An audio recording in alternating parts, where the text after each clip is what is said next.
Welcome to the Shutter. Like the last video, this first Bigfoot account you might have heard on Bigfoot Odyssey. I just wanted to get those Bigfoot stories I wrote from people I've talked to moved onto the Shutter. Just trying to get as much content on here as I can. The second account is new though, so kick back and I hope you enjoy these two Shutter-worthy accounts.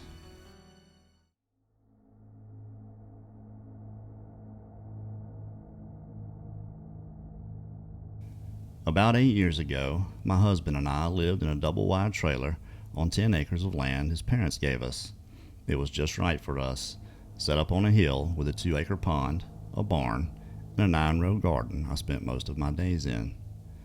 My husband worked offshore on a 14 days on and 14 days off schedule. On his days on, my mother would come stay a few nights to help out. We have 2 children, both girls, and the baby was a newborn. So having mom there really took a lot off me. That, and not really liking the time alone with just me and the kids. I'd get a creepy feeling at night sometimes, almost like the feeling of being watched.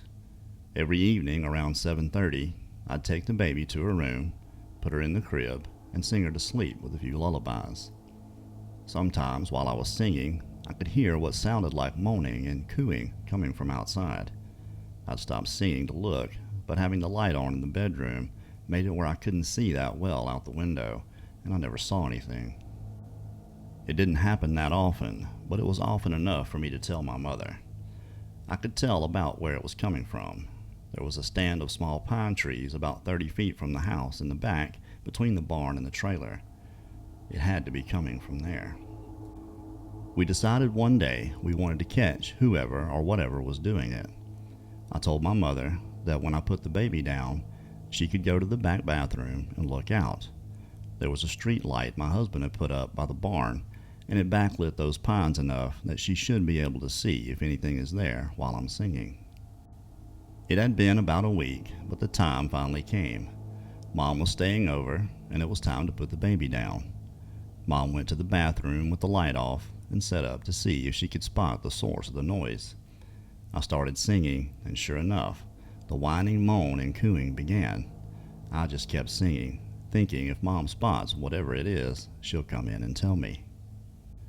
The baby went to sleep, and I came out of the room to see if Mom saw anything. When I got there, she was still sitting in the dark. I turned on the light, and she shot out of there in a panic. "Jessica," she pleaded, "you've got to get those girls and get out of here." I said, "Mom, what's wrong? What did you see?" She couldn't answer right away. She just said, "Please, get the girls and I'll tell you in the car." I said no more.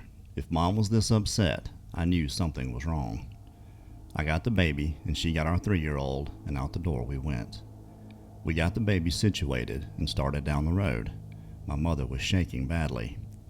We drove about a mile toward town when she began to tell me something that chills me to the bone to this day.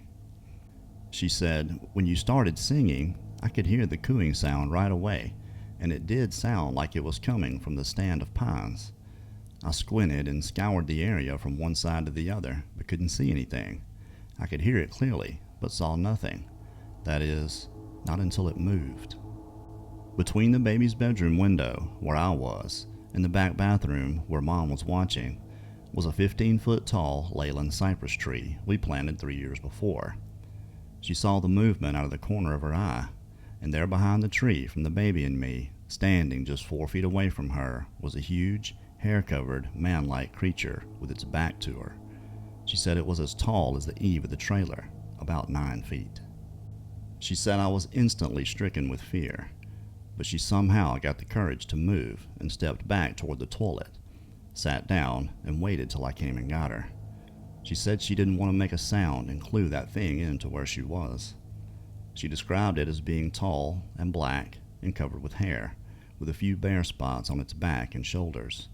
She said it looked like a man, but much bigger. We hadn't heard much about Bigfoot, but 2 plus 2 told us that's what it had to be. We drove to Mom's house to stay the night. We went back the next day with my cousin Joel, he has guns, to get clothes and baby things so we could stay with Mom till John made it in from his hitch. When my husband got in, I told him what happened, and he wasn't too surprised. He admitted that he thought he saw a large dark figure walking the tree line one evening, but wasn't sure what it was. It was brief enough that he thought it could have just been a shadow. Plus, he didn't want to scare me, so he didn't say anything. We talked about it for a while and decided the creature was coming there every evening to listen to me sing to the baby, and what I heard was it singing with me. Once that thought entered my head, and John reassured me that if it wanted me and the babies, it would have gotten us by now. I felt better about going back to the house to stay. Mom still came and stayed while John was away at work till the baby got older. I never heard the cooing sound again, but I did get some blinds and made John cut down that cypress tree.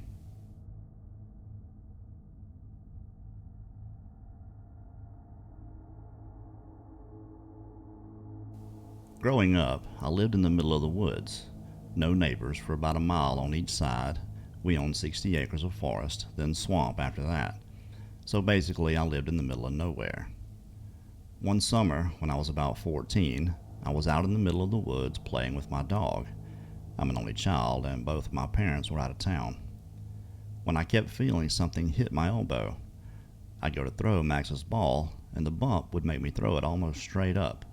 Assuming it was just me bumping it on trees or something, I ignored it.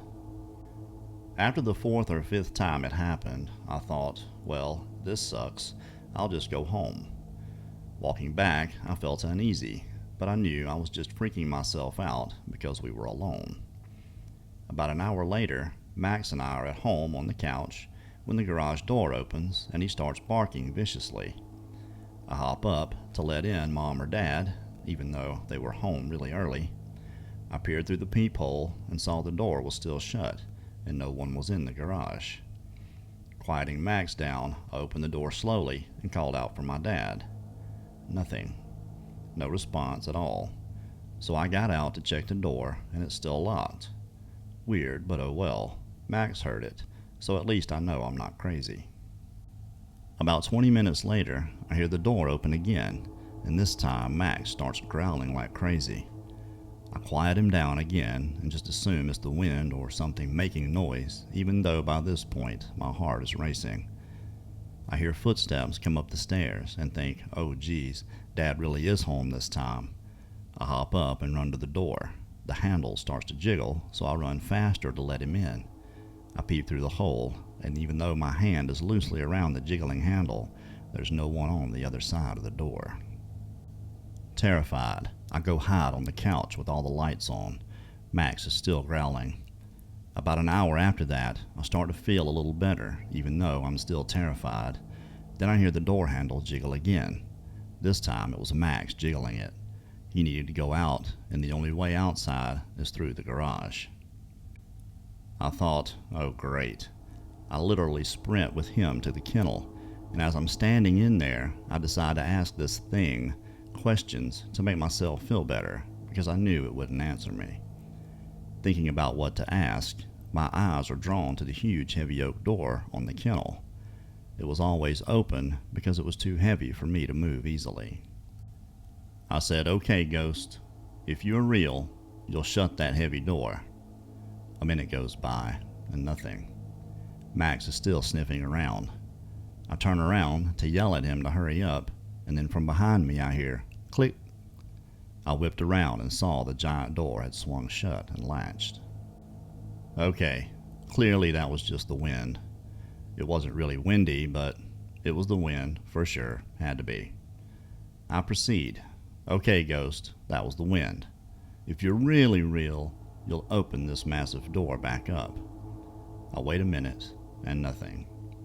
I relax a bit, then squat down with my head down on my knees, reminiscing about how lame I just was being scared when I hear click-clack. The door was now wide open. Max was done, so we booked it back into the house, locking every door. For the next 4 hours, I would hear the footsteps on the stairs and the door handle jiggling every few minutes, until finally, around 11 p.m., my dad walks in and yells at me for wasting electricity. I never told him or Mom about it until about 4 months later, when my dad came in from hunting after dark. He looked shaken, and I asked him what was wrong. He said he aimed at 2 deer at 2 different times, but missed both completely because he felt as if something was hitting his elbow and making him shoot way above the deer. That's when I told him everything. I can remember hearing strange things in our house growing up. Just little things that kind of made me think, but I could always talk myself out of it, from being anything out of the ordinary or anything ghostly, anyway. I'm just glad he had the dog. I could see some future therapy happening after something like that, especially having Dad confirm it. Well, I hope you enjoyed. If you did, give it a like and a share, and I thank you for that. And I hope to see you back here soon for The Shutter.